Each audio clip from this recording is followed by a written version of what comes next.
Like I said, folks, this ain't your father's Republican Party. These guys have a different view of how to move America forward. The point is, they have a fundamentally different value set than we do. Just listen to Governor Romney and some of his Republican friends. Listen to some of the things they say. One Republican congressman said, and I quote, "The government needs to get its nose out of the education business." He compared student loans to, quote, "stage 3 cancer of socialism." I'm not making this up. Governor Romney said, quote, "I'm not pleased with what I read about a plan to save 240,000 teachers' jobs." He's not pleased? Give me a break. He's not pleased with putting 240,000 teachers back in the classroom. In Philadelphia, on this magical, mystical tour,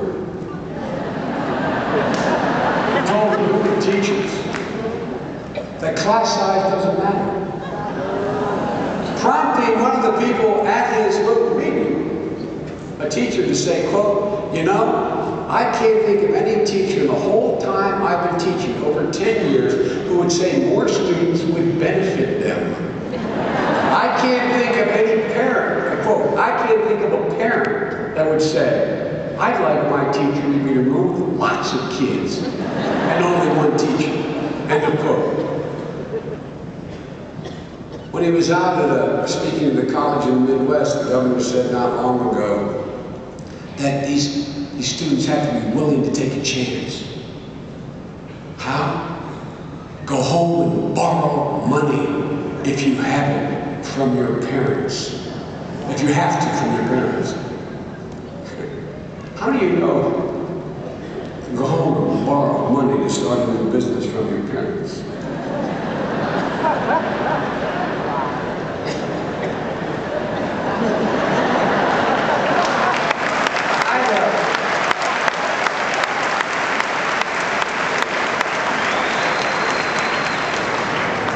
He says the president's out of touch.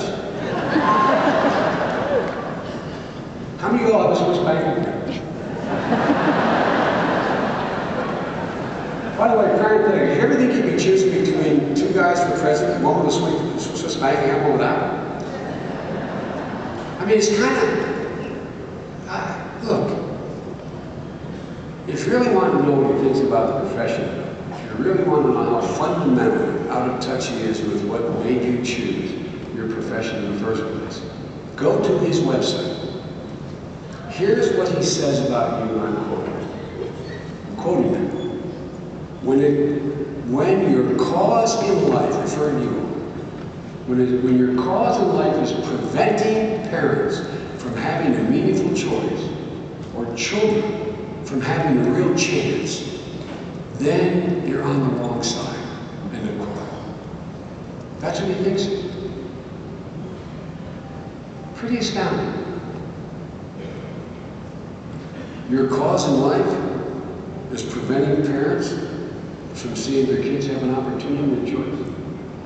Your cause in life is preventing children from having a real chance. Is he serious?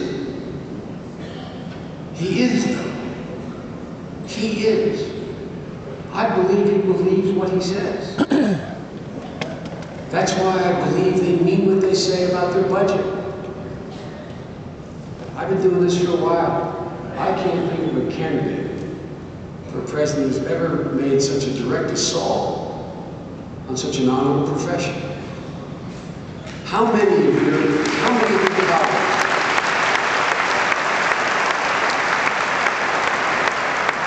Like I said, look guys, you know me, I say what I think and sometimes you don't like it. There's some lousy teachers. And you know it as well as I do. It's like there's some lousy businessmen, some lousy bankers, and some lousy... Ladies and gentlemen, how many of your colleagues do you know who entered the profession of teaching for any other reason other than expanding their choice, meaningful choice for the American kids? How many of you would trade a 5% bump in your salary for those kids who come up and look at you and say, Mrs. Jones, you changed my life. How many of you,